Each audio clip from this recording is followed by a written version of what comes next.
ନରେନ୍ଦ୍ର ପୋଖରୀରେ ଚାପ ଖେଳୁଥିଲେ ମଦନ ମୋହନ। ବିକଳ ହୋଇ କାନ୍ଦି କାନ୍ଦି ଡାକିଲା ଗୋଟିଏ 6 ବର୍ଷର ଝିଅ। ଅନାଥର ନାଥ ଜଗନ୍ନାଥ, ଅଗତିର ଗତି ହେ ଜଗନ୍ନାଥ, ମୋତେ ରକ୍ଷା କର, ମୋତେ ରକ୍ଷା କର। ଟିଟିଲାଗଡ଼ ଡିଙ୍ଗରପଡ଼ାର ଝିଅ ବେଲା, ବୟସ ମାତ୍ର 6 ବର୍ଷ। ବେଲା ପିଲାଟି ଦିନରୁ ବାପା ମାଙ୍କୁ ହରାଇ ଦେଇଛି। ବେଲାର ବାପା ଓ ମା ଚାଲିଯିବା ପରେ ଦାଦା ଖୁଡିଙ୍କୁ ନିଜର ବାପା ମା ବୋଲି ଭାବେ ବେଲା। ଦାଦା ବେଲାକୁ ଭଲ ପାଉଥିଲେ, କିନ୍ତୁ ଖୁଡି ବେଲାକୁ ପସନ୍ଦ କରନ୍ତି ନାହିଁ। ଘରର ପ୍ରାୟ କାମ ତା ଦ୍ୱାରା ହିଁ କରାଇଥାନ୍ତି। ବେଲା କିନ୍ତୁ ଦାଦା ଖୁଡିଙ୍କୁ ବାପା ମା ବୋଲି ଭାବେ। ଘରର ସମସ୍ତ କାମ ଯେତିକି ପାରେ ସେ କରି ଚାଲେ।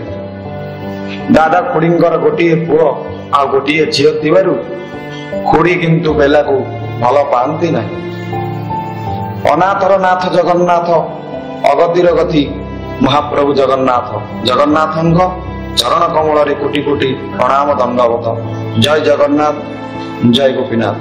ଗୋଟିଏ 6 ବର୍ଷର କୁନି ଛୋଟ ଝିଅର ଦୁଃଖ ଭରା କାହାଣୀ ଉପରେ ଆଜି ଜଗନ୍ନାଥ ମହିମା କାର୍ଯ୍ୟକ୍ରମ ଆଜି ଆପଣମାନେ ଶୁଣିବାକୁ ପାଇବେ। ଦର୍ଶକ ବନ୍ଧୁ, ଏହି ଜଗନ୍ନାଥ ମହିମା କଥାଟି ଆମ ପାଖକୁ ବଲାଙ୍ଗୀରରୁ ପଠାଇଛନ୍ତି ଜଣେ ଷ୍ଟେସନ ମାଷ୍ଟର। ଆମେ ତାଙ୍କୁ ଜୟ ଗୋପୀନାଥ ଟିଭି ତରଫରୁ ଅଶେଷ ଅଶେଷ ଧନ୍ୟବାଦ ଜଣାଉଛୁ। ସେ ତାଙ୍କର ନାମ ପ୍ରକାଶ ନ କରିବା ପାଇଁ ଆମକୁ ଅନୁରୋଧ କରିଛନ୍ତି। ତେବେ କ'ଣ ହୋଇଥିଲା ସେଇ 6 ବର୍ଷର ପିଲାଟି ସହିତ, ଆଉ ମହାପ୍ରଭୁ ଜଗନ୍ନାଥ ଲକ୍ଷ୍ମୀ ଠାକୁରାଣୀ କେମିତି ତାଙ୍କୁ ଉଦ୍ଧାର କରିଥିଲେ ବିପଦରୁ, ଆସନ୍ତୁ ଜାଣିବା ଦର୍ଶକ ବନ୍ଧୁ। ମହାପ୍ରଭୁ ଜଗନ୍ନାଥ ଭକ୍ତମାନଙ୍କୁ ସର୍ବଦା କୋଳେଇ ନେଇଥାନ୍ତି। ଅସମୟରେ ଭକ୍ତମାନଙ୍କର ଗୁହାରି ମଧ୍ୟ ଶୁଣିଥାନ୍ତି। ଆଜିର ଏହି କଥାଟିକୁ ଶୁଣିଲା ପରେ ଆପଣମାନେ ମହାପ୍ରଭୁ ଜଗନ୍ନାଥଙ୍କୁ ନିଶ୍ଚିନ୍ତ ମୁଣ୍ଡିଆଟି ମାରିବେ। ବେଲା ନାମକ ଏହି 6 ବର୍ଷର ଝିଅ ପିଲାଟିକୁ ସାବତମା ମେଳା ଯାତ୍ରା ବୁଲାଇ ନେବା ବାହାନାରେ ଛାଡ଼ି ଦେଇ ଆସିଥିଲା ଟିଟିଲାଗଡ଼ ରେଲୱେ ଷ୍ଟେସନରେ। 6 ବର୍ଷର ବେଲା ଜାଣିନଥିଲା ତା ଖୁଡି ତା ସହ ଏମିତି କରିବ ବୋଲି। ବିଚରା ଷ୍ଟେସନର ଗୋଟିଏ ଚେୟାରରେ ଘଣ୍ଟାଟେ ବସିଲା, ଅପେକ୍ଷା କଲା ତାର ଖୁଡିକୁ, କିନ୍ତୁ ପରେ ଖୋଜିଲା ତାର ଖୁଡି ବୋଉକୁ, ପାଇଲାନି ଖୁଡିକୁ। ଧୀରେ ଧୀରେ ବିଚଳିତ ହେବାକୁ ଲାଗିଲା ତାର ମନ। ଆଖି ଛଳ ଛଳ ହୋଇ କୋହ ପରେ କୋହ ଆସିବାରେ ଲାଗିଲା। 6 ବର୍ଷର ବେଲା ଷ୍ଟେସନର ପ୍ଲାଟଫର୍ମରେ କାନ୍ଦିବାକୁ ଲାଗିଲା। ଆଦିବାସୀ ଘରର ଝିଅ ବେଲା ରେଲୱେ ଷ୍ଟେସନ କ'ଣ ଜାଣିନି, ବାହାର ଦୁନିଆ କ'ଣ ତାହା ମଧ୍ୟ ଜାଣିନି। ଆଜି ତାର ଖୁଡି ତାକୁ ଏଠାରେ ଛାଡ଼ି ଦେଇ ଚାଲିଗଲା। ଧୀରେ ଧୀରେ ରାତି ହେବାରେ ଲାଗିଛି। ବେଲା ନିରୁପାୟ ହୋଇ ଷ୍ଟେସନର ଗୋଟେ କୋଣରେ ବସି କାନ୍ଦୁଛି। ସାମ୍ନାରେ ଗୋଟିଏ ବହି ଦୋକାନ ଥିଲା, ଆଉ ସେଇ ବହି ଦୋକାନରେ ଝୁଲୁଥିଲା ମହାପ୍ରଭୁ ଜଗନ୍ନାଥ ଏବଂ ଲକ୍ଷ୍ମୀ ଠାକୁରାଣୀଙ୍କର ଗୋଟିଏ ଫଟୋ। ବେଲାର ଦୃଷ୍ଟି ଆକର୍ଷିତ କରିଥିଲା ସେଇ ଫଟୋଟି। ଆଉ ସେଇ ଫଟୋଟିକୁ ଚାହିଁ ବିକଳ ମନରେ ଡାକିଲା ବେଲା ସେହି ରେଲୱେ ଷ୍ଟେସନରେ, ପ୍ରଭୁ ମୋ ଖୁଡି ବୋଉ ମତେ ଏଠାରେ ଛାଡ଼ି ଦେଇ ପଳାଇଲା। ମୁଁ କେଉଁ ଆଡେ ଯିବି ଜାଣିପାରୁନି। ବାପ ମା ଚାଲିଗଲା ପରେ ଦାଦା ଖୁଡି ମୋର ବାପା ଓ ବୋଉ ଥିଲେ। ମୁଁ କିଛି ବି ଭୁଲ କରିନାହିଁ, ତଥାପି ମତେ ଏହି ରେଲୱେ ଷ୍ଟେସନରେ ଛାଡ଼ି ଦେଇ ଗଲେ ମୋର ବୋଉ ଖୁଡି। ହେ ଠାକୁରେ, ହେ ମା ଲକ୍ଷ୍ମୀ ଠାକୁରାଣୀ, ତୁମେ ମତେ ସହାୟ ହୁଅ, ତୁମେ ମତେ ସହାୟ ହୁଅ। କାନ୍ଦି କାନ୍ଦି ବିକଳ ହୋଇ ଠାକୁର ଠାକୁରାଣୀଙ୍କୁ ଡାକିଲା। ଘରେ ଥିବା ବେଳେ ସକାଳୁ ସକାଳୁ ଫୁଲ ତୋଳି ଆଣି ପାଖ ଜଗନ୍ନାଥ ମନ୍ଦିରରେ ଦେଇ ଆସେ।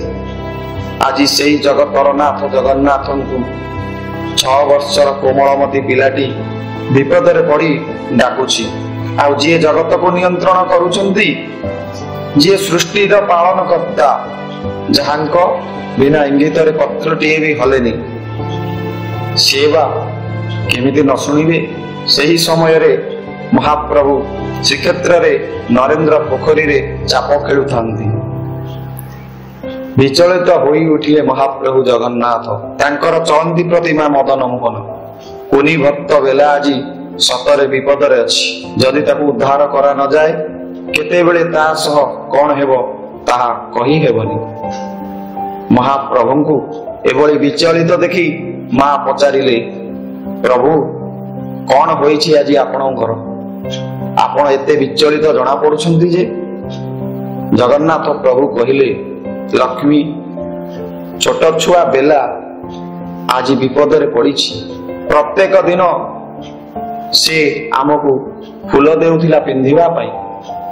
ତାକୁ ତା ସାବତ ମା ଗୋଟିଏ ରେଲୱେ ଷ୍ଟେସନର ପ୍ଲାଟଫର୍ମରେ ଛାଡି ଦେଇ ପଳାଇଛି। ଏଇ ଦେଖ ପ୍ରିୟ ଲକ୍ଷ୍ମୀ, 6 ବର୍ଷର ଝିଅ ଗୋଟିଏ କୋଣରେ ବସି ଆମକୁ ଡାକୁଛି ବିକଳରେ। କାନ୍ଦି କାନ୍ଦି ଡାକୁଛି, ହେ ପ୍ରଭୁ ମୋତେ ରକ୍ଷା କର, ମୋତେ ରକ୍ଷା କର। ପ୍ରଭୁ ଓ ମା ଦୁଇ ଜଣ ବେଲାର ଏ ଅବସ୍ଥା ଦେଖି ସହିପାରିଲେ ନାହିଁ। ମାତା ଲକ୍ଷ୍ମୀ ପ୍ରଭୁଙ୍କ ଆଜ୍ଞା ନେଇ ଗୋଟିଏ ବୟସ୍କ ସ୍ତ୍ରୀ ଲୋକ ବେଶ ହୋଇ ପହଞ୍ଚିଗଲେ ବେଲାର ପାଖରେ। ହାତରେ କିଛି ଖାଦ୍ୟ ଧରି ଡାକିଲେ ବେଲାକୁ, ଆରେ ମା, ଏ କୋଣରେ ବସି ଏମିତି କାହିଁକି କହିଁ କହିଁ ହୋଇ କାନ୍ଦୁଛୁ? ସ୍ତ୍ରୀ ଲୋକଟିକୁ ଦେଖି ବେଲା ଆହୁରି ଜୋରରେ କାନ୍ଦିବାକୁ ଲାଗିଲା। ମାତା ଲକ୍ଷ୍ମୀ କହିଲେ, ମା କାନ୍ଦ ନା, ଆଉ ଯାହା ଜଣା ପଡୁଛି ତତେ ଏଠି କେହି ଛାଡି ଦେଇ ଯାଇଛି। ନେ ଏ ଖାଦ୍ୟ ନେ, ଖାଇନେ, ଆଉ ଡରନି, ମୋତେ ଆଇ ବୋଲି ଭାବେ। ଏମିତି କହି ମାତା ଲକ୍ଷ୍ମୀ ବେଲାକୁ ଆଉଁସି ଦେଲେ। ବେଲାକୁ ଲାଗିଲା ସତରେ ସେ ଯେମିତି ତା ବୋଉକୁ ପାଇଯାଇଛି। କେଜାଣି କାହିଁକି ତା ମନ ଭିତରେ ଗୋଟେ ବିଶ୍ୱାସ ଆସିଗଲା। ଆଉ ସେ କାନ୍ଦିବା ବନ୍ଦ କରି ମା ଦେଇଥିବା ଖାଦ୍ୟ ଖାଇଲା। ଖାଇସାରି କହିଲା, ଏ ମା, ମୋ ଖୁଡି ବୋଉ ମତେ ଏଠି ଛାଡି ଦେଇ ଚାଲିଗଲା। ମୁଁ ଏବେ ଯିବି କୁଆଡେ?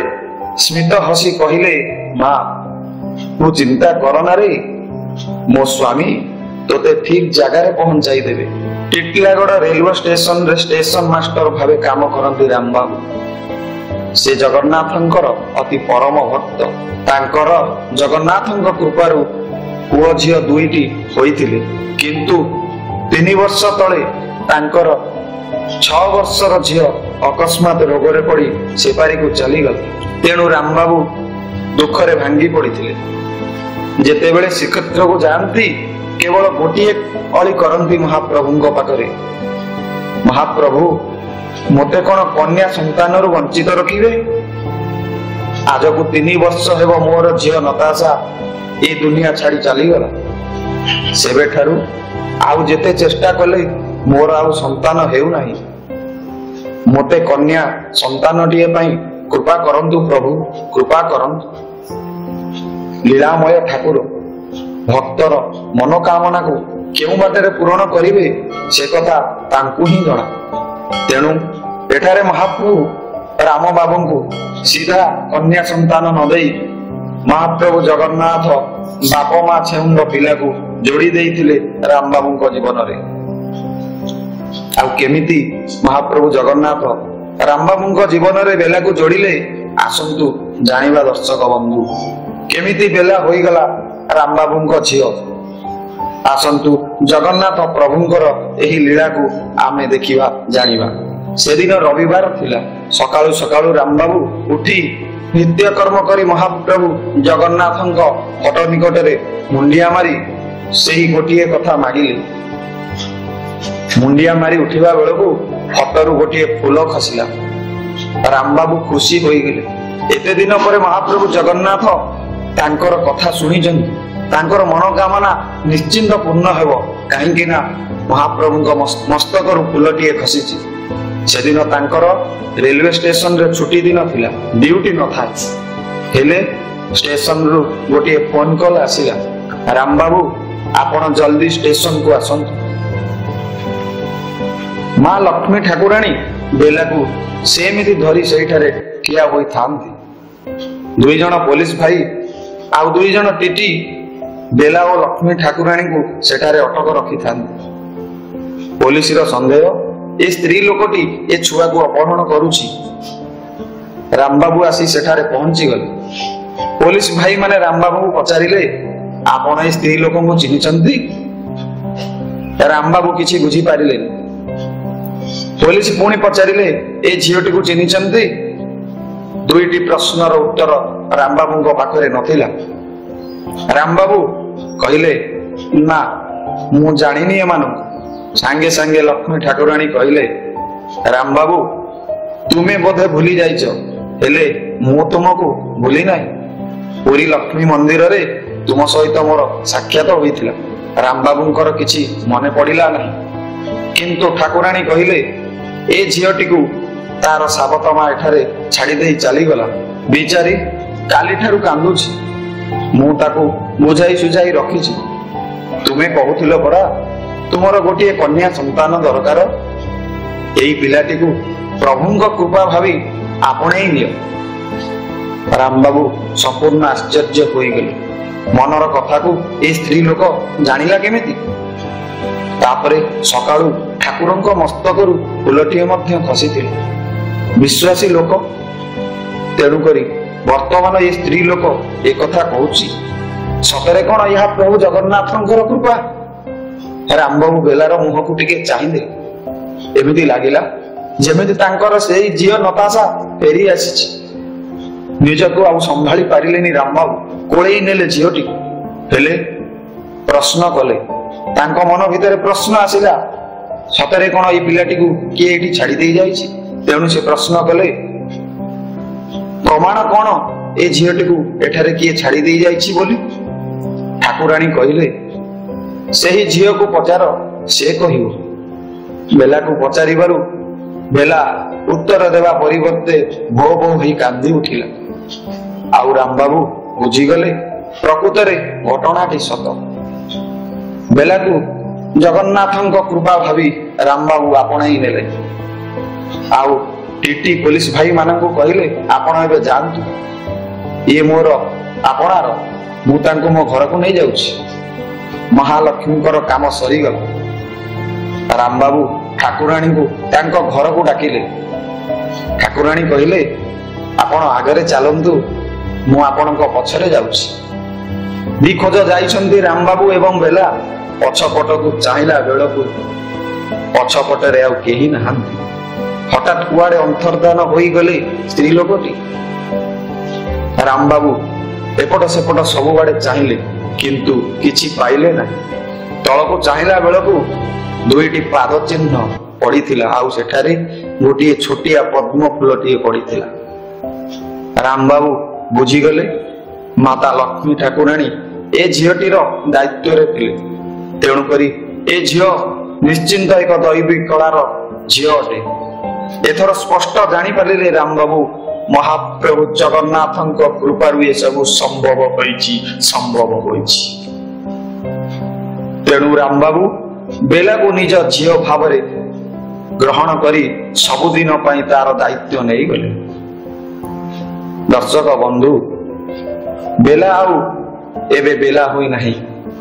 ସେ ଏବେ ଶ୍ରୀ ନାମରେ ଜଣାଶୁଣା ହାଇଦ୍ରାବାଦର ଏକ ବଡ ମେଡିକାଲ କଲେଜରେ ଏବେ ସେ ପାଠ ପଢୁଛି, ଯାହାର ନାମ ଶ୍ରୀ ଅଟେ। ଶ୍ରୀକୁ ପାଇ ରାମବାବୁ ଅତ୍ୟନ୍ତ ଖୁସି। ମହାପ୍ରଭୁ ଜଗନ୍ନାଥଙ୍କର କୃପା, ଇଏ ଥିଲା ମହାପ୍ରଭୁ ଜଗନ୍ନାଥଙ୍କର ଏକ ସୁନ୍ଦର ମହିମା। ଯେବେ ଯେବେ ମହାପ୍ରଭୁ ଜଗନ୍ନାଥଙ୍କୁ ଭକ୍ତ କରୁଣ ଚିତ୍ତରେ, ଏକାଗ୍ର ଚିତ୍ତରେ ସମର୍ପଣ ଭାବରେ ଡାକିଛି, ମହାପ୍ରଭୁ ଜଗନ୍ନାଥ ତାକୁ ଆଶ୍ରୟ ଦେଇଛନ୍ତି। ତେଣୁ ଏ ଦର୍ଶକ ବନ୍ଧୁ, ଯଦି ଆପଣମାନଙ୍କୁ ଏହି ଭିଡିଓଟି ଭଲ ଲାଗିଥାଏ, ତେବେ ଆମର ଏହି ଜୟ ଗୋପୀନାଥ ଟିଭି କି ସବସ୍କ୍ରାଇବ କରି ନିଅନ୍ତୁ। ଆମ ସହିତ ଯୋଡ଼ି ହୋଇଯାଆନ୍ତୁ ଏଇଭଳି ଜଗନ୍ନାଥ ମହିମା କାର୍ଯ୍ୟକ୍ରମ ଦେଖିବା ପାଇଁ। ଆପଣଙ୍କ ନିକଟରେ ଯଦି ଥାଏ ଏମିତି କିଛି ଅନୁଭୂତି, ତେବେ ଆମ ନିକଟକୁ ପଠାନ୍ତୁ। ଆପଣଙ୍କ ଦିନଟି ମଙ୍ଗଳମୟ ହେବ। ଜୟ ଜଗନ୍ନାଥ, ଜୟ ଗୋପୀନାଥ।